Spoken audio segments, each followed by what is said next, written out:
Good morning, everybody. Thank you so much for tuning in to the Smoking Simian podcast on this lovely Thursday morning. I have sitting across from me for the second time, Mr. John Amore. How are you, my friend? I'm great, man. How are you? Good. I'm glad you. We had some technical difficulties, people. Last time the mics cut out or whatever the fuck, but we're trying it again. We're going to try and figure it out. So, how you been since the last? I saw you a few hours ago. Yeah. Back and better than ever. Right. Yeah, I just got done strength training and first day back really in the gym with people that had been there before the last pause that we had. So right. Things are just starting to pick back up, thank God. I know we were talking about it last time. That sure. things have been a little bit tough getting people in the gym for the last year because we have not been able to operate the way that we were before because of coronavirus. Right. So, Yeah, it's, obviously your industry was hit huge. yeah. One thing we spoke about that I was really kind of getting into is right where everything cut off was environment in the gym. I kind of want to skip over the COVID stuff because I'm sure everybody's sick of it. But environment in the gym for you guys, you and John, and of course Ash, you guys all promote a real positive, nobody's going to clown anybody for not lifting weight or being too big or any of that stuff. Definitely not. Us having... We've hung around some of the strongest people in the state, John being one of the strongest people that I know of. Right. And there's no ego when it comes to lifting. And maintaining a positive community where we're really focused on getting good results, keeping people safe, and reinforcing each other's good habits is everything when it comes to really creating the results with consistency. Sure. Because unless somebody wants to come back in over and over again, they're not going to put enough time, effort, and energy to really get the results. So I think that the community in any gym environment is the mortar to the bricks. Right, so it's the glue.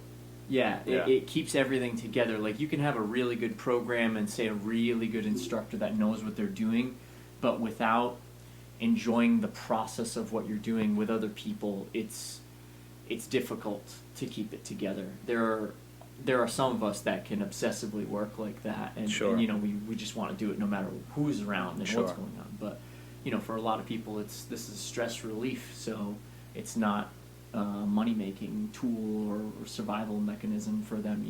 Not everybody needs to lift till they're dead. Right. To feel like they're accomplishing something. So the community is there to reinforce that too, and you get a whole spectrum of people, from people that are just normal people coming into the gym to people that really want to go pro in one way or another as an athlete. So right. I've seen you have an older lady. I'm not sure what her name is. She's 77. She's Kate. Right. We call her Action Kate. I see her deadlift and it's phenomenal. Yeah, she just started. So Kate's story was she came in and she was about to have a knee replacement. Right. And so they were going to go put a new patella in. And so... that's what I need. Yeah, same. I need too. And so she's like, I'd love to work with you. And I was like, I've never worked with older female population in your age bracket. And I'm like, I'm scared, but I'm willing to do it. And she was all about it. And so I did 6 good months with her. And she had the surgery. She rehabbed. She was totally fine. I put her on literally the same program that I put everybody else on. I just took it easier on her. I said, you tell me when you want to stop, because I have no gauge for what your numbers should be or anything. So right. I'm just going to teach you the movement. And she did great. She was deadlifting 135 for 7x7 That's at her phenomenal. best. And, she just started at 76. So that's pretty good at 103 pounds soaking wet. Right. So 5 feet tall, and she was great. Everybody loved having her around too.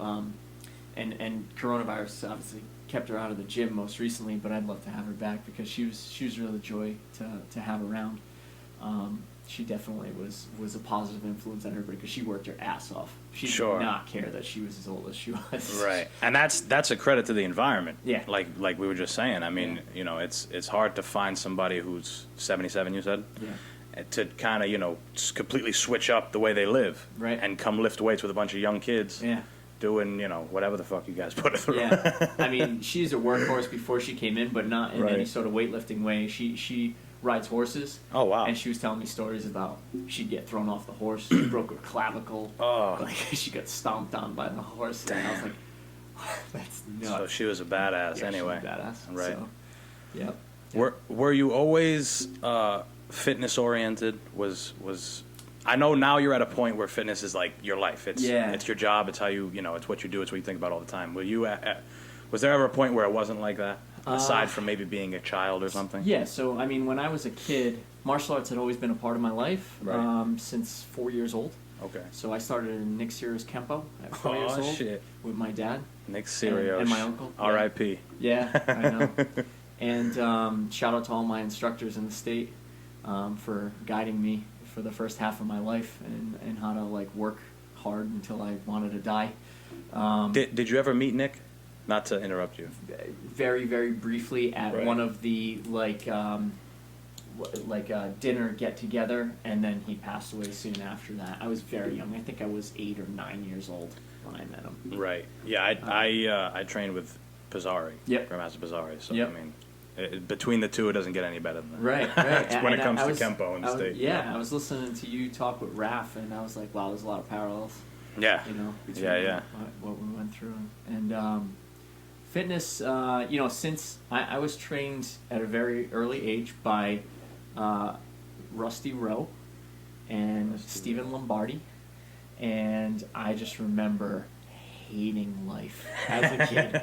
Like, mountain climbers nonstop, 5-minute horse stances, holding my leg up in the air, kicking pads over and over and over again, and getting my nose broke by adults. And like, I was like, this is terrible. I got burnt out as a kid. Right. And when I hit my teens, I started lifting.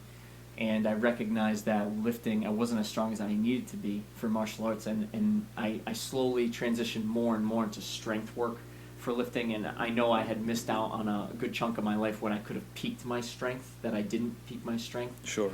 And is that just age? Yeah, I mean, basically, when I was a teenager, I should have been doing more heavy lifting with guidance, with good guidance. I was doing a lot of higher volume stuff, but not a lot of heavy lifting. My flexibility was pretty good, my agility was pretty good, but my strength wasn't good, my speed wasn't good. Sure. And so I was really intrigued by that, and I tried to get...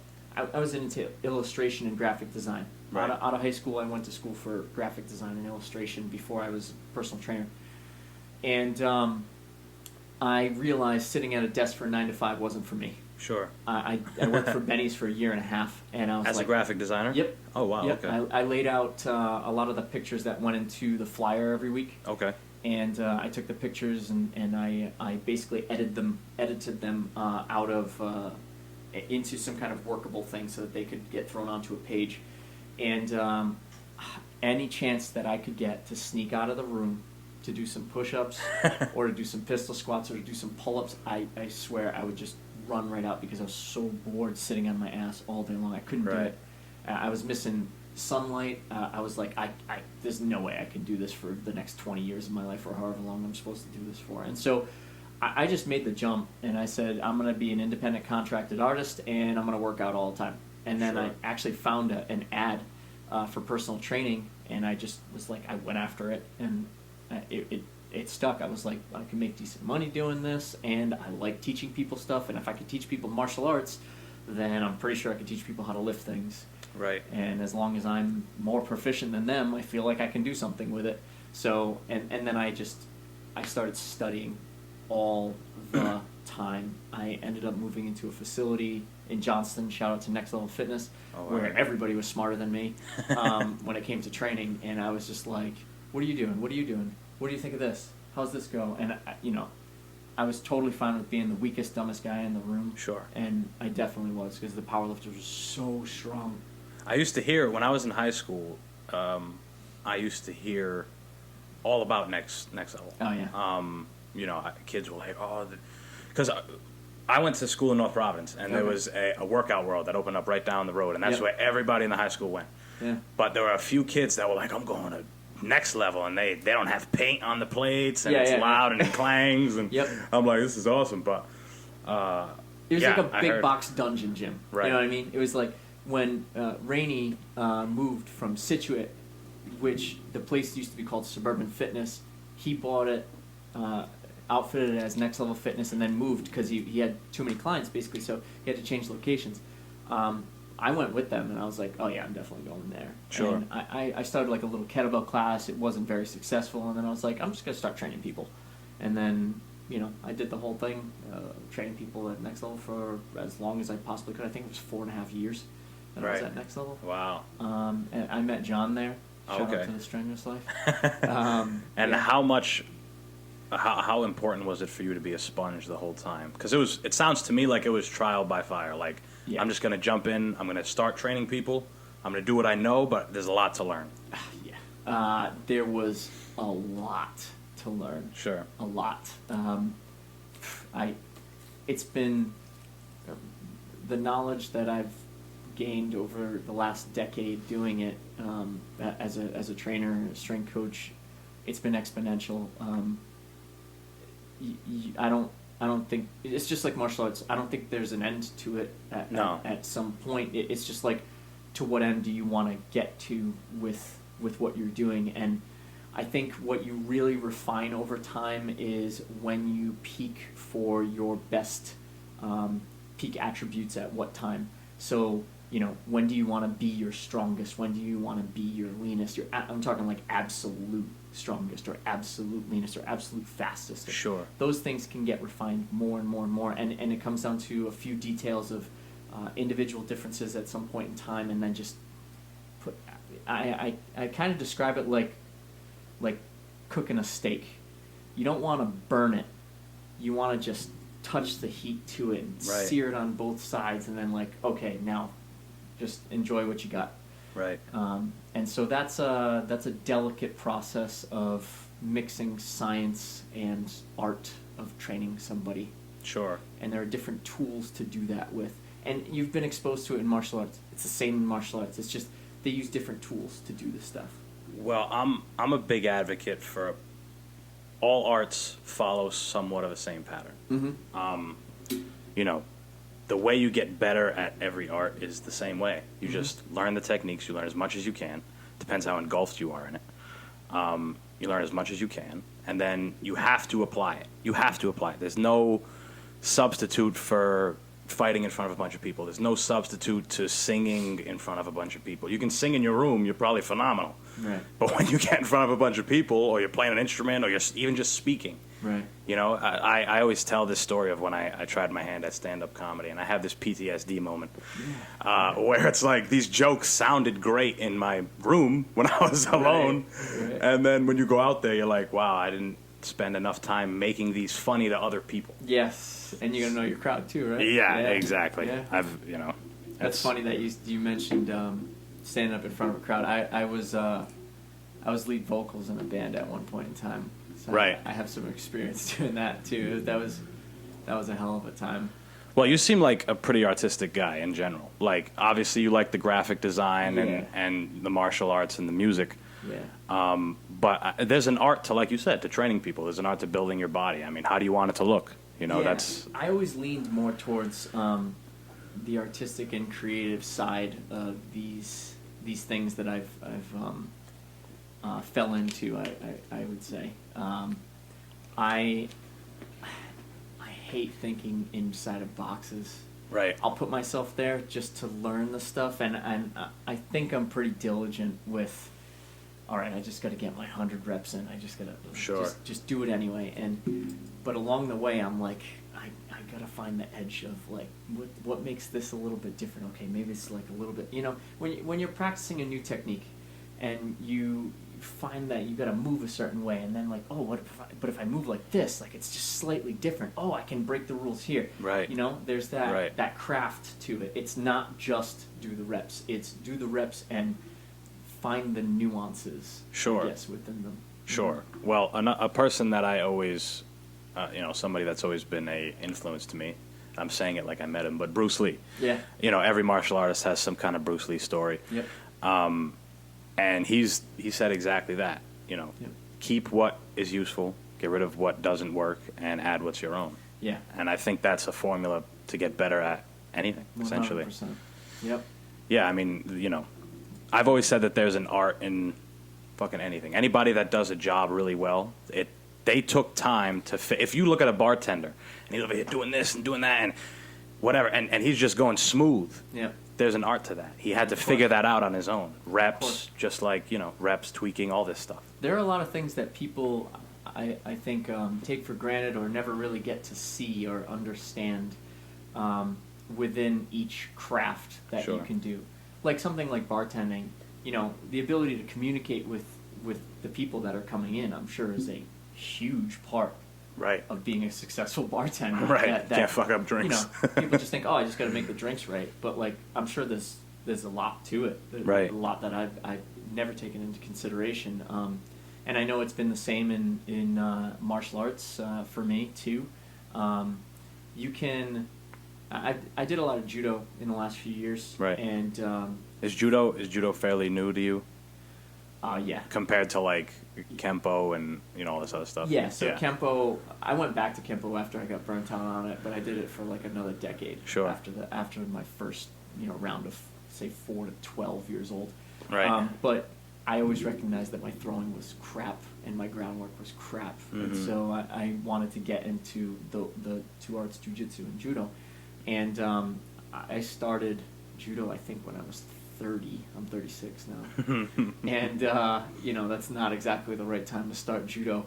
It was very difficult. It still is. I'm sure it is. It's so much easier to learn things when you're a kid. Yeah. You're like an effortless sponge. Now you have to kind of like try to be a sponge. Yep. Like when you're a kid, it's just effortless. Yep. Being connected with somebody and throwing yourself the same way that you would throw a strike is difficult, and it takes a toll on your hands. Oh, definitely. It's I remember when I would do the gi. I never did judo, but I remember when I would train, you know, jiu-jitsu or whatever. Yeah. My like tips of my fingers were all ripped up. Oh yeah. Like, and I never understood why jiu-jitsu guys would like have the tape on their fingers. Yeah. I figured it out, I guess. You can see it on someone's hands that's been doing judo for a long time, right? Yeah. Because it's you're grabbing on and you're ripping yourself around as hard as possible over and over and over and over again to score a point, you know, and the whole thing could be over in a tenth of a second if you screw up. So when you were at Nick Sirio's, did they have a focus on being strictly, or I should just say Kempo as a whole, did they have a focus for staying strictly traditional like an Ed Parker style, or are they coming with a little bit from here, a little bit from there? We're going to try the judo throws. We're going to do a little, you know. So I was originally instructed by Sensei Rusty Rowe and Stephen Lombardi. Right. I know Steve. Shout out Steve. Yeah. And Jim Clement. Okay. And Bobby Salisbury. Okay. And they started to go back to the roots of our system. And they got in touch with Bruce Jutnick from California. And he had an instructor over here named Mike Brown. And Mike Brown became my sword instructor after a while. Okay. So I started to learn Muso Jikiden Eishinru Iaido, so Japanese katana swordsmanship. Yeah. And I did that for a good 3 years while I was still training for Kempo. Okay. We got exposed to Eskrima systems. Eskrima, lovely. I got exposed to a little bit of Tai Chi, got exposed to a little Kung Fu. In high school, I was actually also doing a little bit of fencing, and we just moved. Right. You know, there's this whole thing right now with movement culture, and when that popped up, and I saw Ido Portal, who I ended up meeting too. Oh, wow. Yeah, in That's California. Pretty cool. I recognized that he was doing a lot of the stuff that we were doing in the dojo. Sure. Which is, we dissect movements for like 2 to 3 hours at a time. We'd like throw at each other and like figure out what's going on. Right. And like, the way that we approached our self-defense wasn't purely based on Nick Sirio's Kempo. We took Nick Sirio's Kempo and we used it as well as we could and stayed within those boxes, but we got really creative with it, which totally appealed to me as the type of person that I am with these sorts of things. So we did a lot of open hand self-defense style striking. We tried not to destroy each other too much with elbows and fists, But we did a lot of deterrent striking, a lot of open palm, a lot of forearm, just, self-defense stuff. And I just recognized in that time that throwing was a particular weakness of mine, because at some point we'd lock up, do some traditional jiu-jitsu locks, like wrist locks and stuff, Sure. and then try to throw each other with it. And it was all momentum-based throws, and none of it was what I would consider judo now. It was like lock the person's wrist and spin around and throw the person, Sure. as best you could. Or like elbow break, twist the guy's arm, kick him in the face, you know the type of stuff. Right? Kempo's brutal. Right. But it wasn't like when I joined judo, the phrase that I used to my instructor, which is Sensei Brett over at Elevate Dojo, Brett and Sandra. I said, "Oh, so it's like you're trying to hit them with the planet." I was like, "Oh, okay. So I have to slam them on the ground as hard as possible." Right. All right, now I understand. That was like 3 years into it. I was like, now I understand. That's an interesting way to put it. Yeah, Hit them with the planet. Wow. Imagine you're trying to just get them to just plow right into the ground as hard as possible. So instead of like hitting them with your hand, you grab onto them and you throw the crap out of yourself until they land really hard. Sure. Knock the wind out of them, break every rib in their body if you land on top of them, and then the whole thing's over after that. You don't really have to like worry about guard passing or anything, because if you're He's fighting, broken. I break you. It's done. One story that George Pizzari would always speak about, and it wasn't just he was a black belt in judo as well, so he didn't have anything against judo, but it was just a story he would tell, and he's like, I watched a guy fight somebody, right, and one guy was a judo guy and the other guy could fight essentially, and he watched the judo guy throw this guy on the ground a bunch of times. And the guy just kept getting back up because the judo guy didn't have the wherewithal to finish the fight. He didn't have the strikes, didn't have whatever the circumstances were. So he always made it an emphasis for us to explore, try different things. Yes. And very much like you mentioned, he had an instructor, Victor Gascon, which is like his grandmaster. He trained right with him in Hawaii. And he took he took Victor Gascon's system and added essentially different things that he wanted to. So the original system had 5 pinyans, or katas. Yep. 4, I should say. And he added 3 more, 5, 6, 7. Yep. The original amount of combinations were like 10 or something. He added another 11 to them. So he did the same thing, and it was great to have been in that environment. As much as it wasn't nurturing, it was obviously hardcore. Those guys, Yeah. They came from the 70s, so they don't have any filter. So I remember getting slammed because I was a child too when I started. I was probably 9 years old when I started at Pizzari's. I think I finished when I was 19 or 18 or something. Yep. And I remember being a kid, and you know Kurt Parisi by any chance? I've heard the name, but I don't know. Right, he refs a lot. He refs a lot of smokers. He was a MMA guy, kickboxing champion regionally, and I used to train with him. And he, as a kid, he fucking did a judo throw, but we would land on the mats. Yeah. But he threw me so fast that I didn't know how to. I couldn't break fall quick enough. Right. So like I banged my head. Yep. And it's like, as a kid, I'm like trying not to cry, but yeah. So it was. It's brutal. It is brutal. It's if you get swept, and they're trying to drop you, and you don't know how to fall, like something's breaking. Sure. Like the judo that Pizzari saw probably wasn't done to the degree that it could have been done to hurt the guy. Right.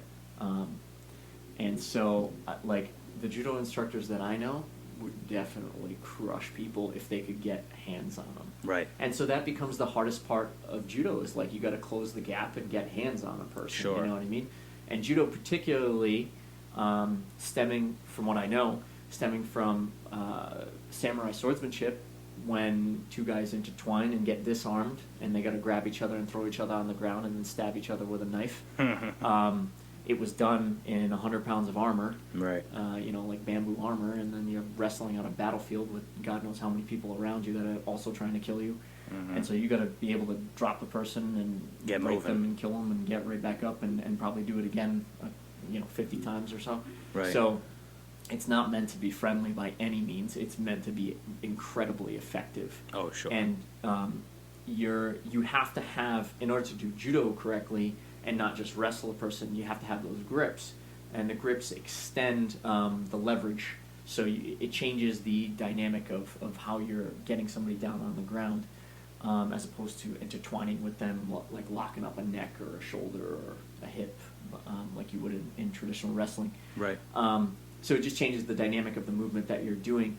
But closing the gap is the major weak point of judo, because you're kind of like, until you get that grasp on somebody, until you grip fight to get to that point, you're open and you could get hit like crazy. If you don't have any idea of what striking looks like, right, or getting hit feels like, or anything like that, I think there's a tremendous detriment to it in that way, which is exactly what Pizzari, it seems like, was trying to make up for. Sure. In the system that he created. Well, every art by itself has some, Yeah. some taekwondo, you don't have any hands. Yeah. Karate, you can say the same thing. Right. Wrestling, you don't know how, grappling, you don't know how to punch, you don't know how to do anything. You can Yep. choke somebody out, but you don't know how to do, Right. whatever. So, there's holes all over the place. It's a system, so there can only be so much that you go over in one particular system. Right. I find MMA has got to be one of the most toughest things to train for. Oh, 'Cause absolutely. There's so much to You it. can do anything. Right? It's nuts. Like, Right. you have different sized bodies, and even if you try to restrict people in weight classes, it's still incredibly tough to know all of the possible movements that you could do, Sure. to fight somebody, and the combinations of things that you could do off of, even just the basics, like taking that Bruce Lee-ism of just doing the basic stuff, like just learn the most basic throws, the most basic strikes, Right. but the endless amounts of combinations of those things that you could do just with the basics. Right.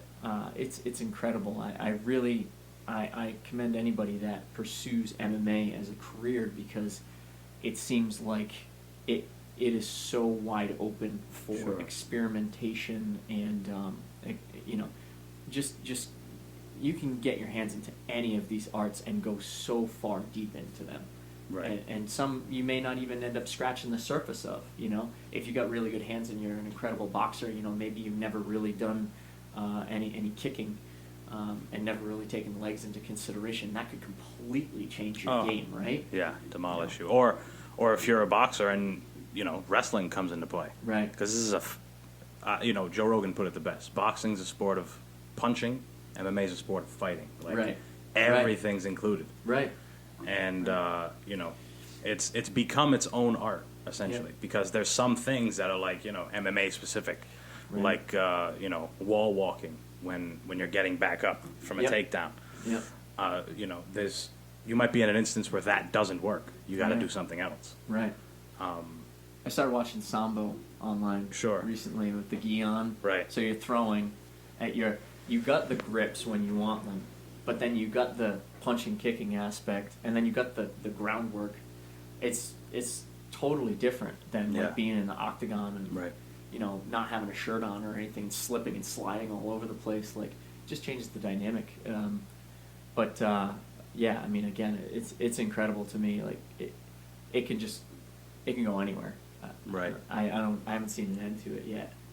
Yeah, it's obviously one of the fastest growing sports in the world because of that. There's, like you said, it's open to so much experimentation. There's so many guys that are just so fucking good, and Yeah. some of them you'll never know about. I know, right? There's probably a guy on a mountain somewhere Yeah. who will murk everybody in the UFC, and Right. nobody knows about him. Right. Some people just never show up to the day to compete. Sure.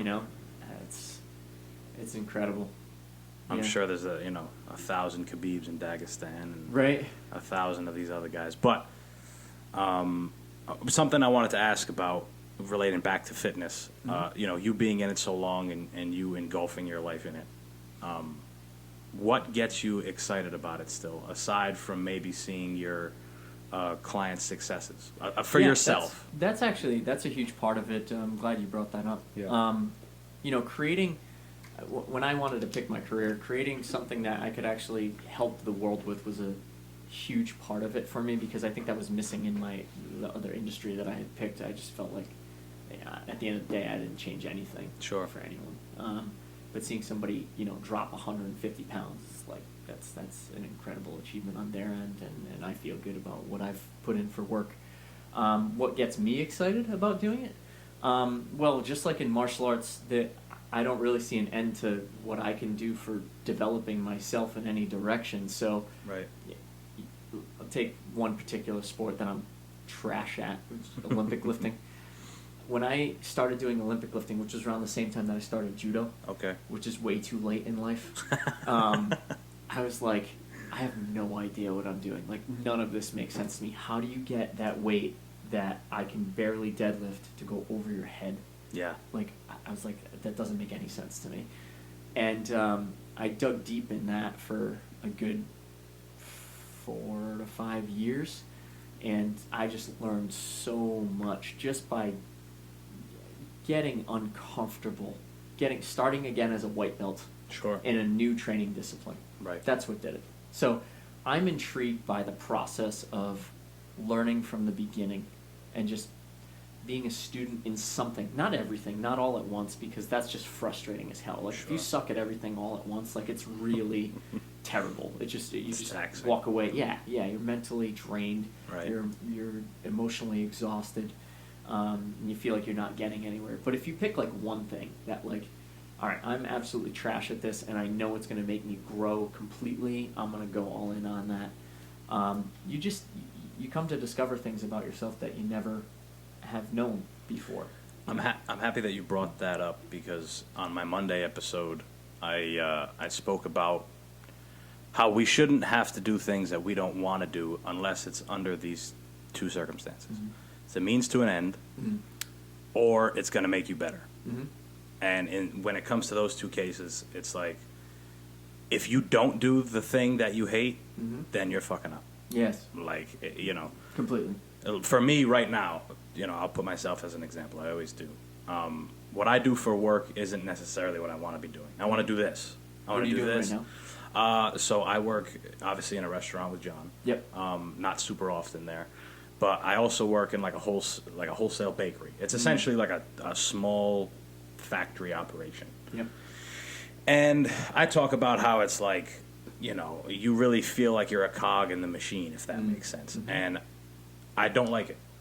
Plain out, I don't like it. But I understand that it's for now. Yeah. Like, I understand that it's just, the money I make from that's going to this. Yep. It's going to my brand. It's going, So that's always a little more comforting when you can kind of see past that. And I think I said it to John before. It's almost a cheat code when you're like, this shit sucks, and I know it sucks, but it's not going to be forever. And once you understand that, it's like, fuck it, Right on.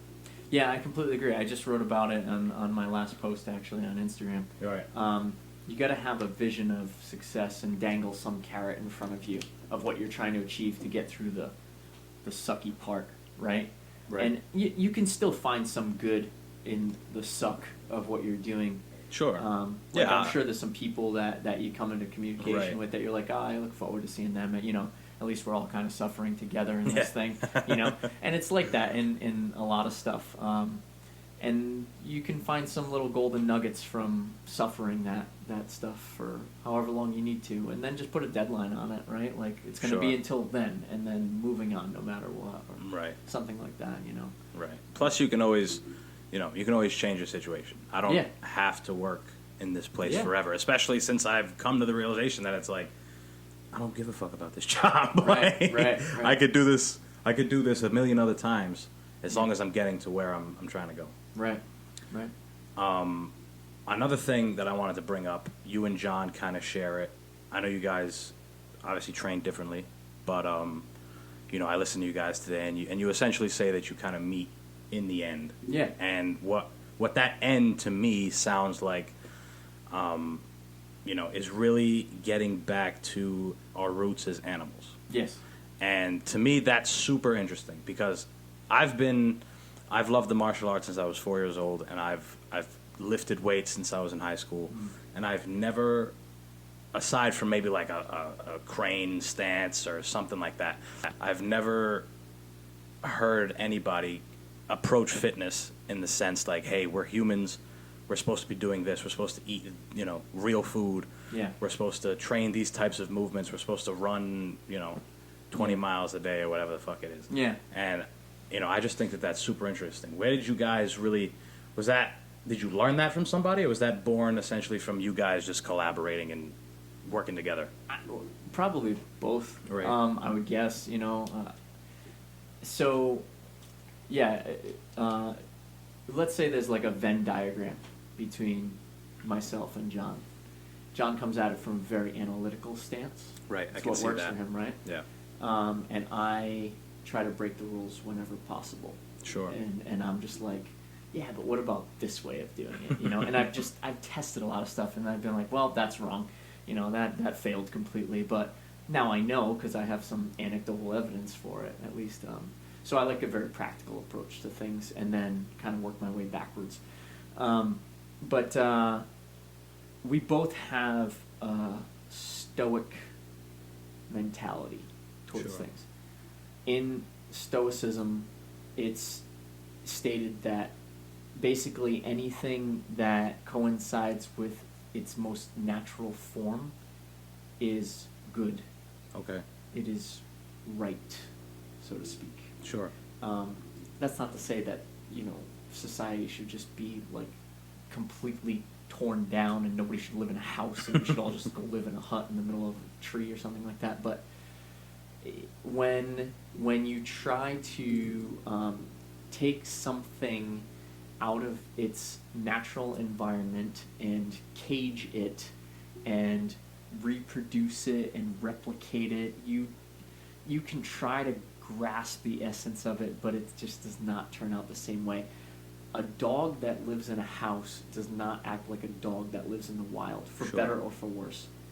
And so I think if we imagine what humans would be like without society set up the way that it is currently, the more that we can get into what direction of development should we really be going in as far as physically, Right. maybe even mentally, emotionally as well. I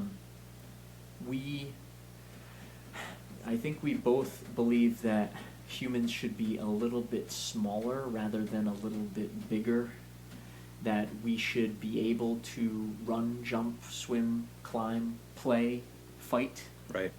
a lot, Mm-hmm. because that's what we would do if we had to. I think that we have to be careful about how we approach doing that. I just learned the other day that a silverback won't actually fight unless it absolutely has to, Sure. because it knows that it's probably a life or death situation. Mhm. It just intrinsically understands this.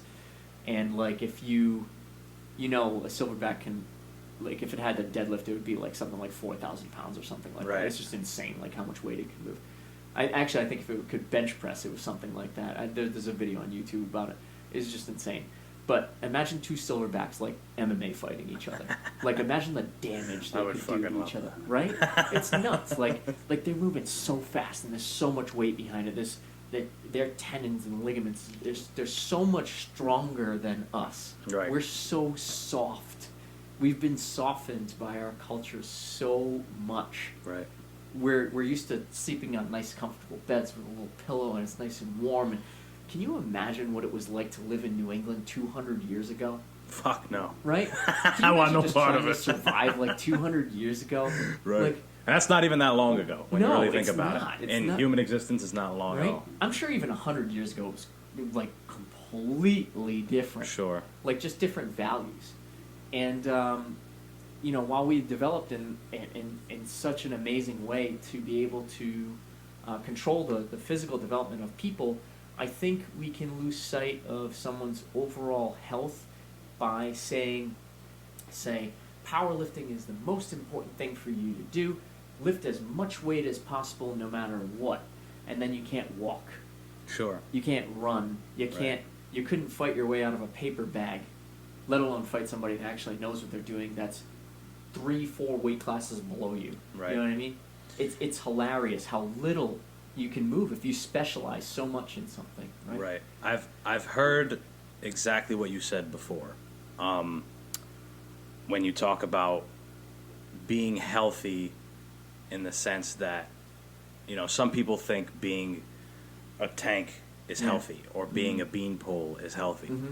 And I've heard from other people, multiple sources, that and not just assholes that I know.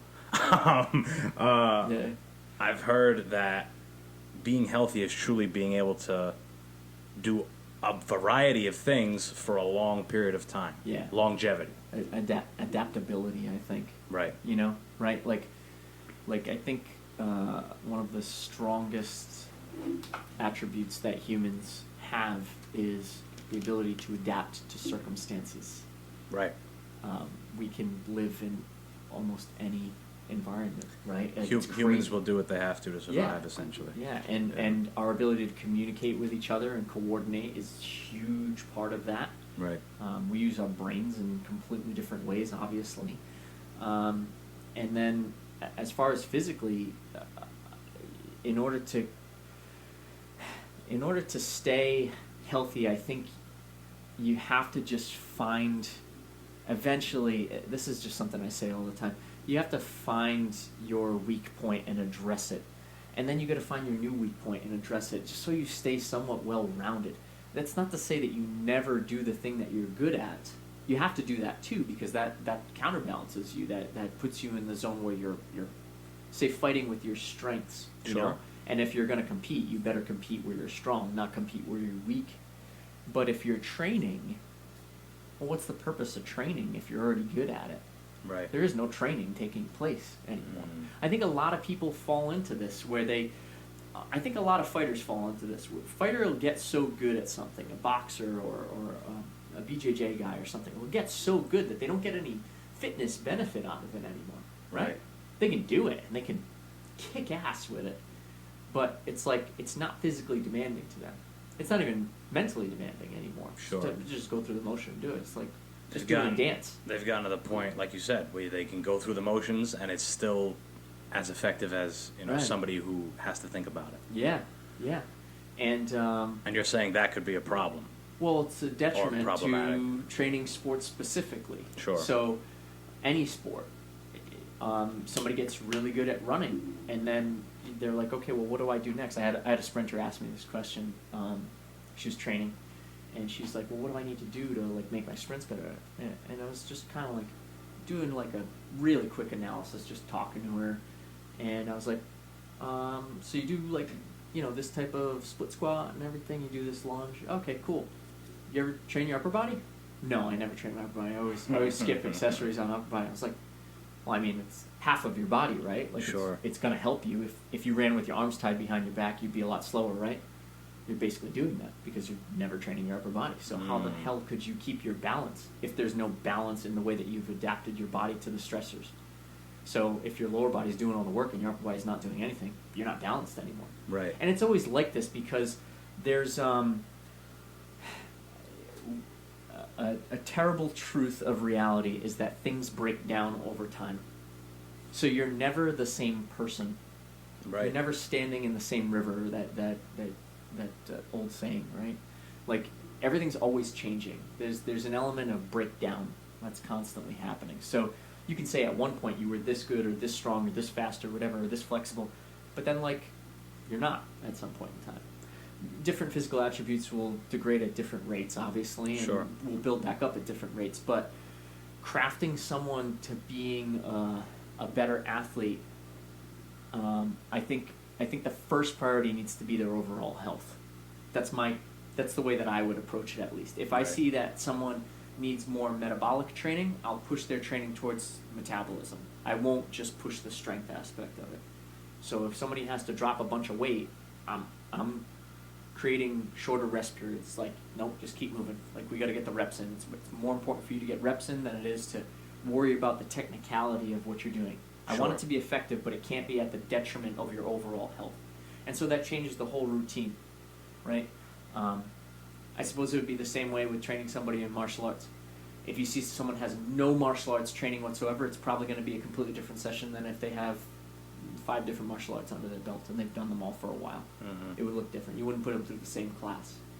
I think a lot of martial arts instructors put people through general physical preparation training because that's what people need most. And that's us doing the horse stance and throwing the punches in the air endlessly, doing the push-ups, doing the mountain climbers, all that stuff. Why? Because you're moving yourself through space when you're doing martial arts. It doesn't matter which one it is. You're striking, you're throwing yourself through space. You're doing judo, you're throwing yourself through space. You're just attached to someone. Sure. But it all starts with moving yourself. So you got. Oh no, I'm sorry. Yeah. You finish. Well, I was just gonna say, if you have extra weight on you, it makes you harder to move yourself. If you have less strength, it makes it harder to move yourself because you weigh a certain amount and you've got to express strength to move faster or to move yourself faster. So you have to develop those attributes in a certain way. And I think if you just look at like, well, that is a healthy, athletic-looking person versus that is not a healthy, not athletic-looking person, you can see you want to lean towards more athletic. Right. And I think most people have an image in their head as to what that looks like. You know? Sure. So I heard you speak about it a little bit earlier today. I wanted to get into your philosophy when it comes to building strength. It seems like you both want a steady incline over time. Mm-hmm.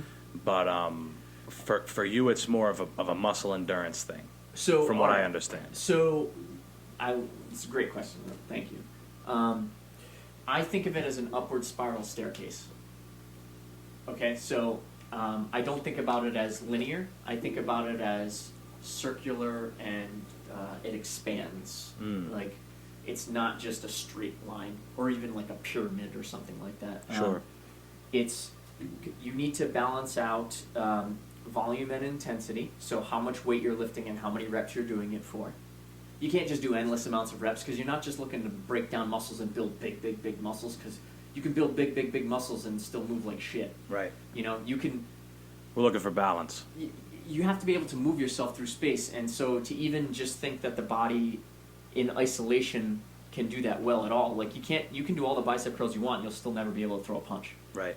Correctly, because your whole body has to throw the punch. It's not just your arm that's throwing the punch.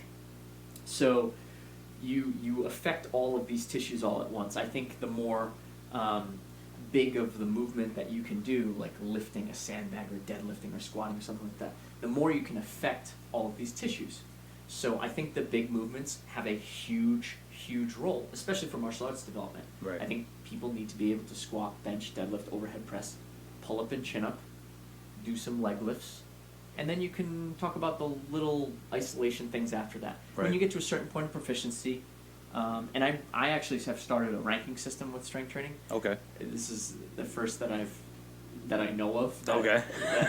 But I kind of break down the basic strength training systems into certain categories of proficiency based on relative strength. So once you get into the weight class that you want to stay in, you can move a certain percentage of your body weight in a certain way. You can squat this much. Right. You can deadlift this much. I can deadlift 2 times body weight. I can bench, 1.5 times body weight or whatever. But that shows like a proficiency level. Once you get to a certain proficiency, then you can say change the tool that you're using to develop more strength. So now instead of deadlifting on a trap bar like you were doing today, you deadlift on a straight bar. Sure. Or you do a snatch grip deadlift, or now you just do sandbags because your deadlift is strong enough, and like you can do very, very little work to maintain that strength in that way. You don't need to expand your strength in that way because you're not trying to be a world-class deadlifter. You're trying to kick someone in the head. Right. Right? So at a certain point, there's a point of diminishing returns where if you keep doing the exact same thing, you lose some of the essence of what made you fit in the first place, just like I was talking about with doing a specific sport. Right. Well, lifting weight is a sport too, weightlifting, and then you have powerlifting, different sports. Sure. So if you only move in those ways, you get too good at it, and it doesn't make you stretch your existence. It doesn't make you stretch your creativity and how to move. So it's really you get to a certain point, the vessel has to change. It's like, all right, you've gotten to this level at this. Mm-hmm. Now, let's kick it up. You're still working the same things, but we're going to make it a little harder because you've gotten too good at this already, essentially. Yeah, I would say that a culmination of, to be kind of cheesy about it, mind, body, and spirit. Sure. I think they all coincide when you do stuff. So I think when you're emotionally bored by something is also when you need new stimulus. Oh, 100%. Right? 100%. Like you're like, yeah, I've just been squatting this way for so long, and like I'm starting to get this nagging injury in my shoulder, and I don't know what to do. I'm still squatting decent weights, but it's like starting to really irritate me. Why are you squatting that way? Are you training for squats? Like, do you need to train squats? What are you squatting? You squatting 400 pounds for reps? Well, why the hell are you doing it? Like, Right. what's the point? Right. You know, like, can you kick? Like, are you trying to kick? Because Yeah. if you want to kick, it's not squats. Right. You know, it's just a different mechanism. So I don't like to go too far off the deep end and say, well, now we're just going to use a Bosu ball for everything. But don't be afraid to use a different tool to perform a very similar task. Sure. Right? Now the school of thought that I came from when it came to lifting, you know, it was all just YouTube videos and different personalities and shit you hear from, you know, your friend's dad or something. Mm-hmm. And they all kind of go toward the same thing. Work like a motherfucker. Yeah. Like, overwork. There's no such thing as overtraining. Just fucking push and press and fucking destroy every fiber that you have. You know, I come from guys, you know, C.T. Fletcher. Yeah. And, you know, fucking Rich Paena and what's the other guy? Cali Muscle. Like, all these guys are still your motherfucking set. All three, like, they got a little bit of extra help. right. Oh, right. That's true, too. And all three ain't fighting professionals. Right, that's true. Different. They never would either. And that's understandable, right? Because maybe they're not training for that. They just Right. want to be big yoked beasts. Right. And I'm sure fighting them is hell. Right. It's not taking away anything from Right. They are big, strong guys. But you get another big, strong guy that knows how to fight right next to him that Right. can move That's when you way better. That's when you It's see different. like you got Brock Lesnar and Alistair Overeem. Yeah. They were both huge, juiced up tanks. Yep. But Overeem knows how to fight. Yeah, it's different. It's different. And, you know, we'll go back to the health thing, keeping your body healthy as you learn how to move in a multitude of ways. You need to have your tools in your toolbox. You got to have your hammer and your saw and maybe a couple of little wrenches and things, but you're using your major tools all the time in a multitude of ways. You turn it over and you use it this way, but then every once in a while you add a new tool to what you have at your disposal, right? And so that's how you can look at your movement patterns. Maybe your striking is super basic: jab, cross, hook, uppercut. You don't do anything crazy with it. It becomes predictable after a while if you get to a certain point of strike competition where you have to confuse your opponent. It's going to be difficult because you've only worked in that toolbox for so long, right? And so you have to have something completely different to throw the person off. Until you work on that, no amount of just being huge is going to help. You have to move a certain way, and that's just a neurological thing. That's like, you have to know your body in this circumstance does this. It feels like this. You move like this. Right. And you emotionally react to that circumstance like this. You don't, when you grab somebody and you throw the crap out of them, if you yield at the last second, you'll both just collapse. But if you have to squeeze your way through, if you're not in the perfect position and they countered you at the exact right time, you know what that feels like, that resistance of them pulling back on you, and you got to choose, am I going to abandon this throw, or am I going to punch right through it? That's a different thing that you can't get out of just deadlifting. Right. You know, you got to feel that. You have to, like you said, you have to play in that arena. You have to do that thing. That's what they call in strength training specific adaptation to impose demand, SAID principle. So I don't believe that all of the kick your ass into grinding yourself into dust can get you everywhere in fighting. You still have to have a really good coach. Right. Now, it's really good to have that mindset as an athlete. You're willing to go on the battlefield. You're willing to lay down on the barbed wire. You're willing to take hits, right? You're willing to get knocked the hell out to learn the lesson that your teacher is trying to teach you. But your teacher also has a responsibility on their end not to destroy you. Yeah. Make sure you don't get knocked out too much. Right, because otherwise you turn into an idiot over time, right? And it's like, oh, I'll just do that again. You know? Sure. So there's going to be, I think that there is an appreciation of the teacher that I think is lost by those that just like training their ass off. If you have that person that can take like a Tyson, like a Right. Mike Tyson, him as a kid in his prime, an incredible athlete, would he have made it as far as he did without his instructors? Probably not. I I highly doubt it. I highly doubt it. Right. He was amazing, could move so well. Sure. But without knowing what to do and when to do it and how much to do it and when to call it a day, you will just burn yourself out. Personally, I have done this many times. Right. Being arrogant as hell. I'm just going to push my way through it. I broke both my hands doing a clean one day. I was Wow. like, I bet if I just pull as hard as I can, just wrap myself under the bar as hard as I can, and I just stop being a big pussy, I'll just friggin' do it. And I broke my hands. I dislocated 2 bones here and 1 bone here. And I've had injuries all over my body from being an idiot in training. There's only so much that you can do, and I've never taken steroids in my life. I swear on my grandmother's soul. Right. I've been accused of it many times, but I'm not that big for a 5'5" guy. I know a lot of people think that I am, but There's guys who are just walls. Like they're your height, but they're just a yeah, wall. They're like 50 pounds heavier than me. right. That Or more. fucking cabinet behind you. Yeah, or more. And they're shredded Yeah, muscle. yeah. Like it's unbelievable. If I stand next to somebody that is on stuff, and I think this is a big thing in their mindsets too. It's like they literally can handle more. Right. You can't compare somebody that's on test to somebody that's not on test. It's an unfair comparison. Sure. I might even have higher than normal, unnatural levels of testosterone, just being a genetic outlier or something. But it's not the same thing. You're not playing in the same arena. You're playing by different rules when you do that. So you can recover better. You can push harder. You can do these things. And Right. naturally, as 20-year-olds, we feel this.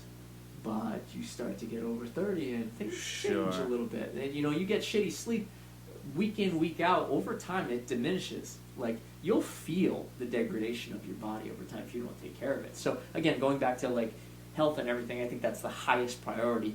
And then people that want to take supplements like that, you go ahead. Like, but it's not, you can't, it's an unfair thing to say, oh, you just work harder and you just, bury yourself in repetition and weight and you'll recover from it no matter what. That's an oversimplification of the process. Right. Right? It's just like saying to somebody, just go hit the bag 1,000 times, and you look over and you're like, what the hell are you doing? Mm-hmm. Right?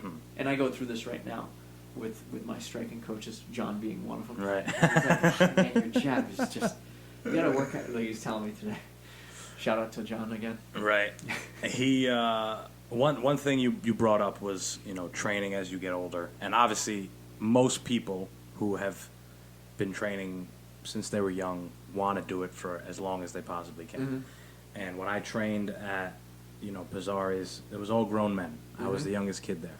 There was a guy that trained there. I think he took his black belt test at 60 plus. He was like Wow. 62 or 63. Wow. And I mean, this guy was solid though. He was a real fit guy, military, and just he was like a drum. One of those guys you hit him and it's like fucking no give anywhere. Like, and he was solid. So, that's one of the guys that I looked at and I was like, I want to be his age, being Yeah. able to still do that. And he always talked about it. He's like, hey, I come here 3 times a week, Yeah. and maybe I lift weights a few times a week. Yep. And maybe I'll go on a jog from time to time, but most importantly is recovery and rest. Yeah. How much of an emphasis do you put not only on yourself but on your clients in terms of recovery and rest? I would say 90%. Right.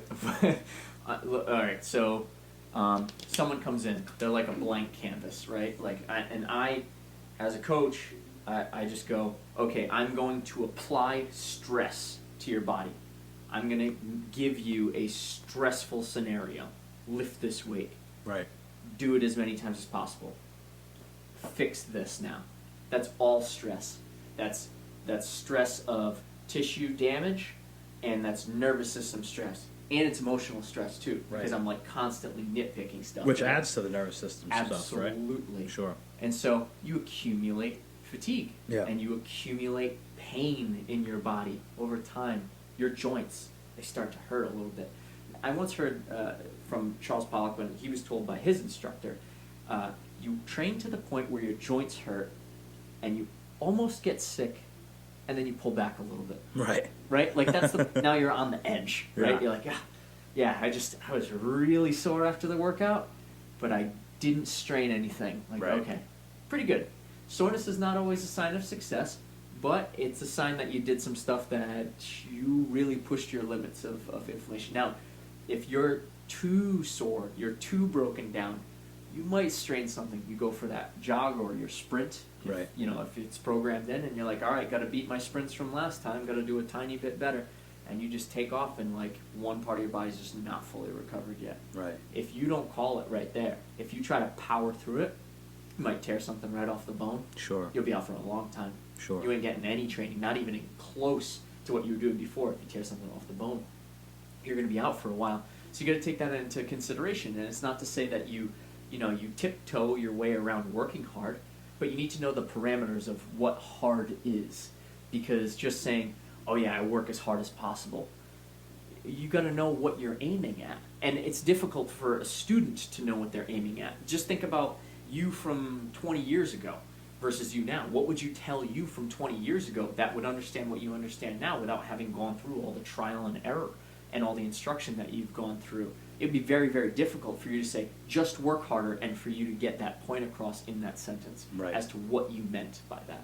So, I think it's an oversimplification to say it just that way. You got to know, okay, harder is I want you to get 2 more repetitions now, and then I want you to go home and sleep for 8 hours. I want you to make sure you get all your meals in. And I want the meals to be composed of this, this, and this. And if you can do all that stuff, you should feel pretty damn good by the next time that you come in to push yourself again. Sure. Right? When you're doing martial arts training, it's a little bit different because unless you're just full out sparring, you're not causing a ton of tissue damage. If you're full out sparring, then you are, and you gotta brain damage too. Yeah, right. You gotta be careful as to like how much you go all out with sparring, right? But and it doesn't mean you never spar all out. Sure. But it doesn't mean that you just like whack each other in the head as hard as possible to know what it feels like having done it 100 times. Right. Because there's no real benefit to doing it that way. So you got to play with that. And again, I commend anybody that does martial arts and strength trains and lives the lifestyle, because it's really difficult to balance as far as I've seen and experienced myself, and I've seen my friends go through it in martial arts. It is tough. And then having a job on top of that, Sure. not being a fully funded athlete on top of that, trying Right. to get sponsorships, incredibly difficult to recover. What's crazy is there's fighters in the UFC, one of them being the one that's on my mind, Jeff Neal. He just fought Wonder Boy a couple weekends ago. Shout out Wonder Boy, he wanted me some money. And I read somewhere that right up until this fight, I should say, before he turned pro, he was working at a Texas Roadhouse for like 10 years, right? Nice. He finally gets pro. He makes his way to the UFC, and it's 2020, and he's got no fights. He's making no money. He had to go back to serving. Imagine if you heard the quarterback from the Miami Dolphins, even the second, third, fourth string offensive lineman on a team, a punter. Imagine you heard that he had to go back to his college job or something. Right. That's a whole nother conversation. It's I know. No, I hear you. Right. I think it's nuts. Yeah. I think it's nuts. But I mean, definitely, recovery is something that whole central nervous system thing I never even took into consideration. Right. Like Most I would, of us don't. Right. Yeah. Most of us don't. I would just, I'd lifting all throughout college. Yep.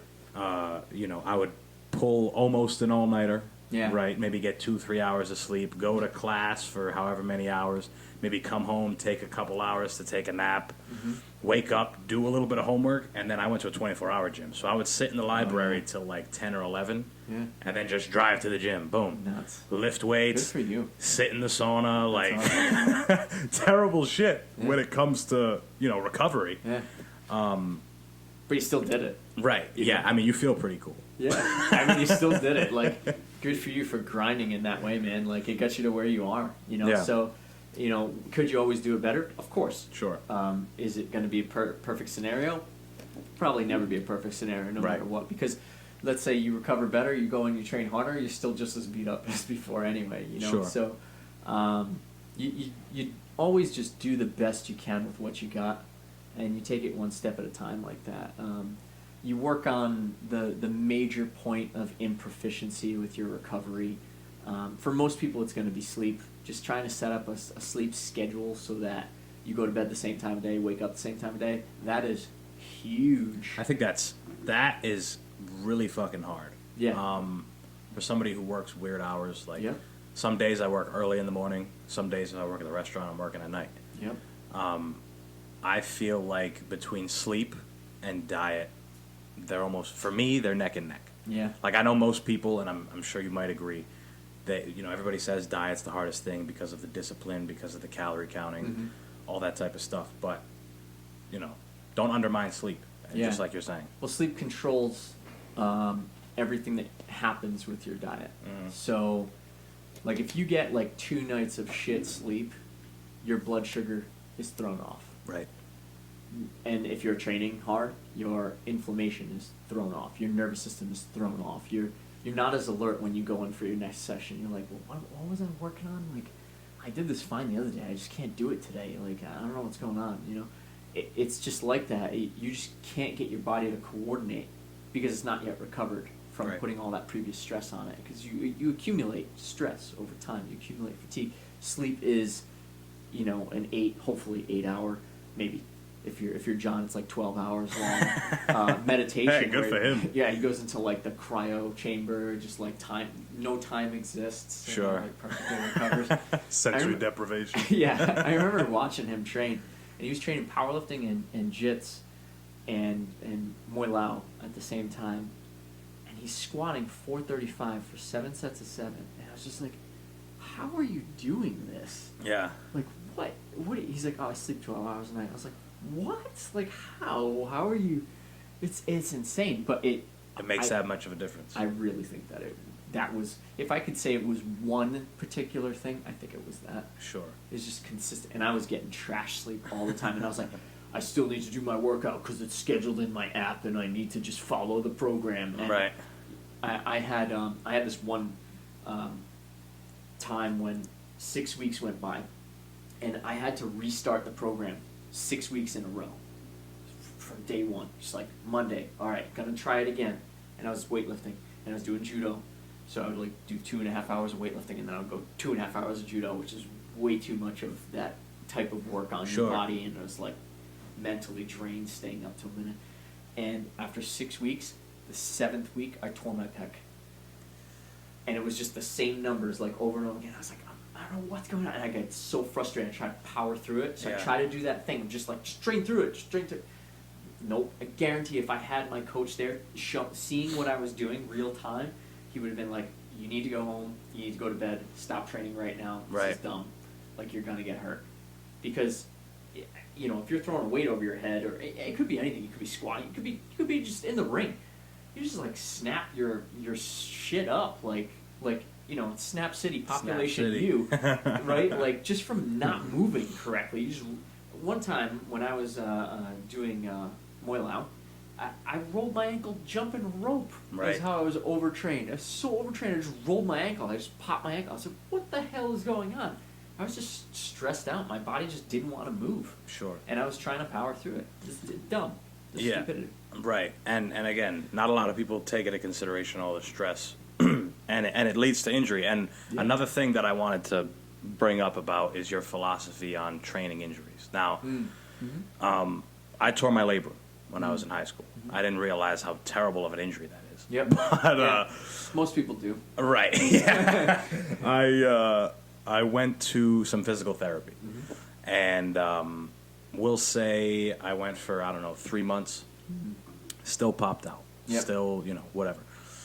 Now, when I went, I took whatever time off, and when I started going back to the gym and doing those same kind of rehab things, but adding a little bit more each time, I realized that, hey, this is working.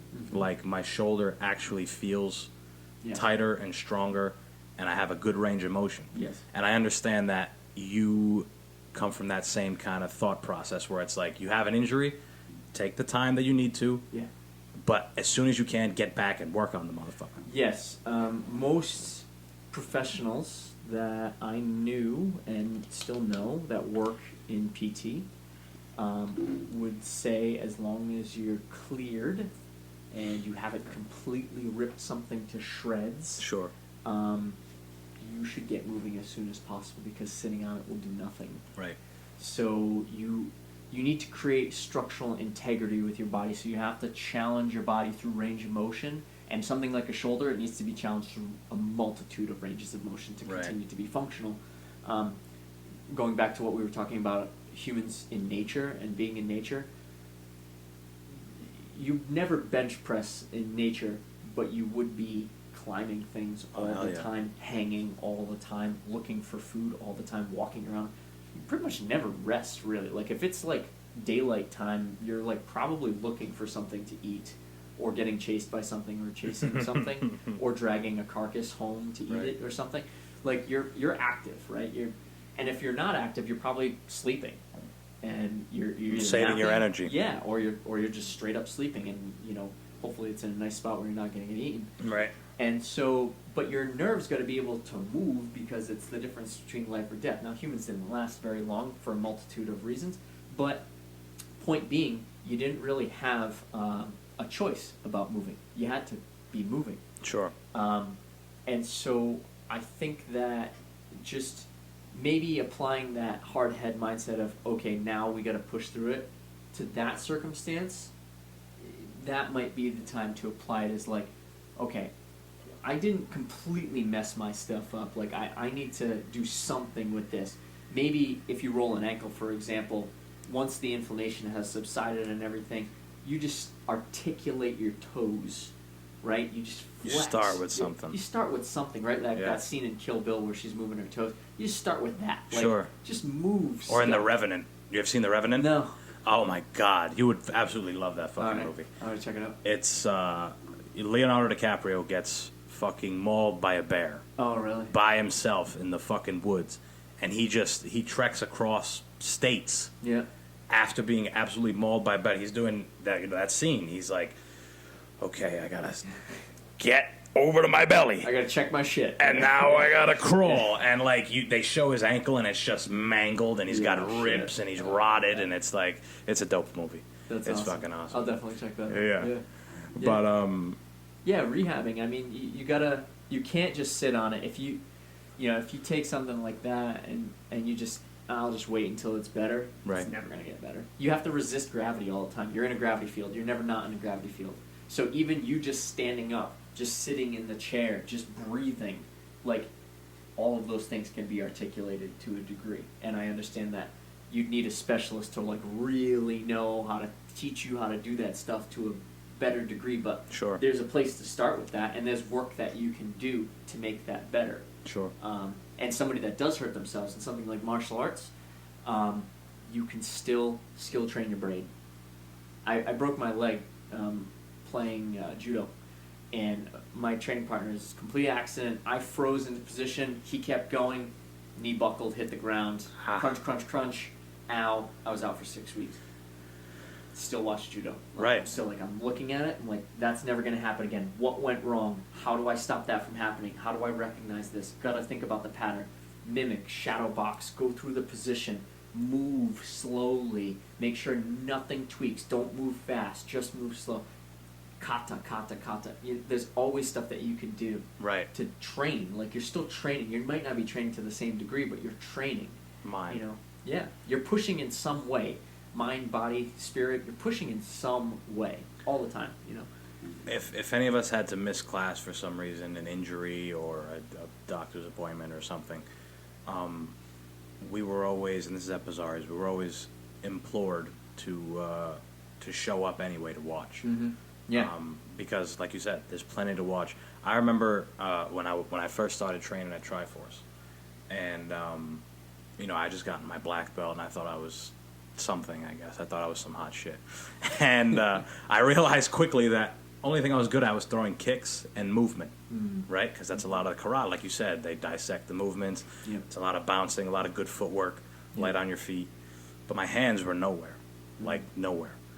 And months at a time, any free time I had, I would watch the guys who are the best. I'd watch the Floyds, I'd watch the De La Hoyas, I'd watch the Tysons. Yep. And it would be all the time. Like, I'd be on a bike, like on one of those bikes at the gym. Yeah. And those are the best if you want to actively do something while learning, because you kind of don't have to do shit. You just sit there and I would have it right there, watch the whole fight, and then I'd go on the box, go box, on the bag. Yep. I'd do the shadow box, and you just mimic, just like you said, you mimic. Yep. I think that's one of the best ways to learn. Yes. Because absolutely, that's what you do as a child. Absolutely. You mimic, whatever's around you, what's on TV, good or bad, Yeah. That's... Yeah, and obviously mimicking the best is the best person to mimic. Sure. Not mimicking, maybe the dad down the street at the gym or whatever. Right. That has never competed at a very high level, but like seeking out the best that you can possibly seek out, and then coaches that also coach the damn thing, Right. Also good to do.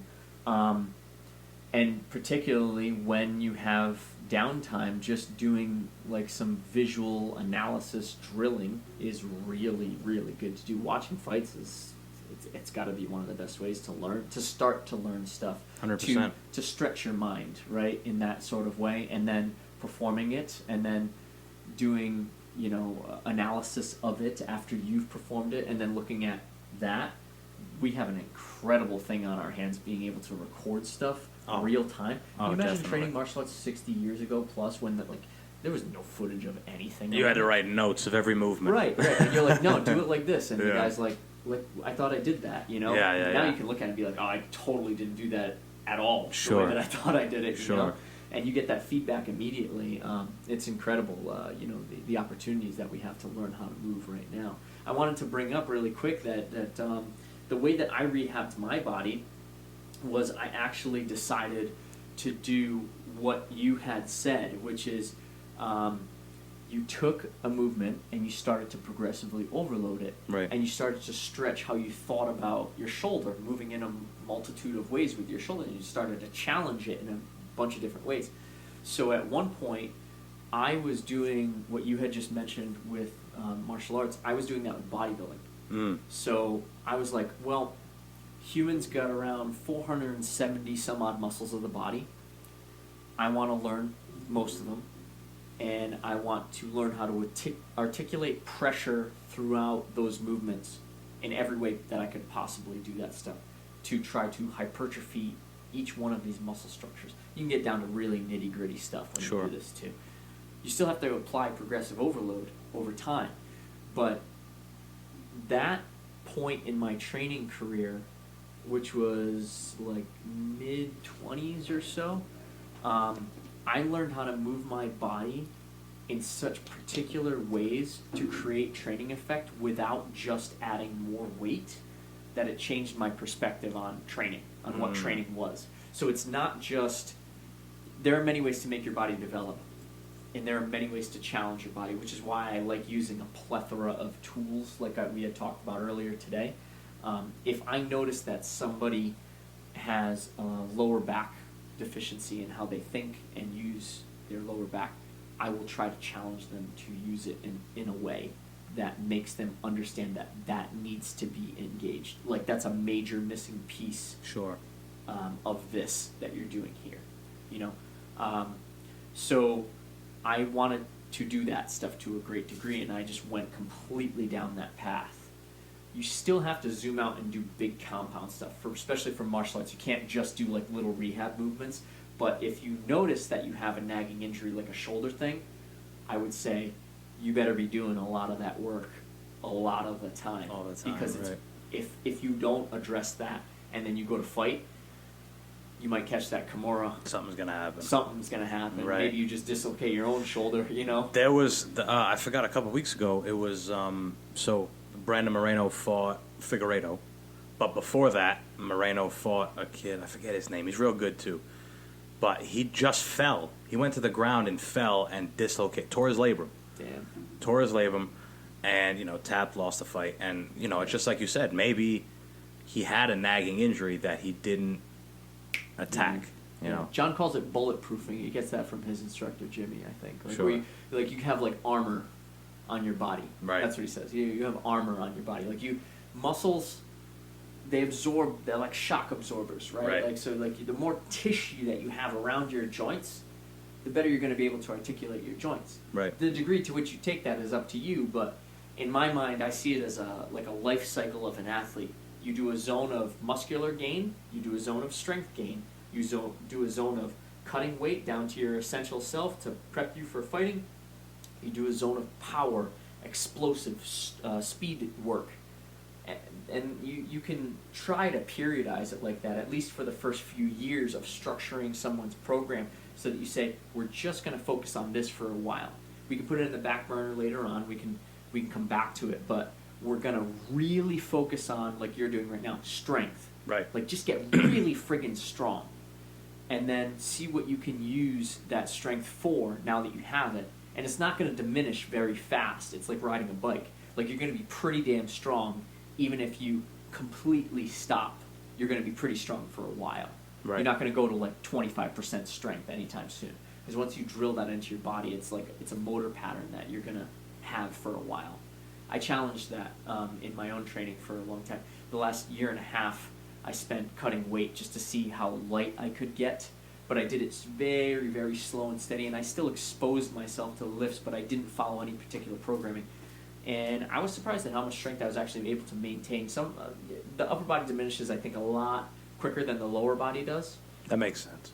And it's because, we don't walk on our hands as much as we walk on our legs. Right. And we sprint and things like that. And it's difficult to create the same amount of force production with the upper body all the time as with the lower body.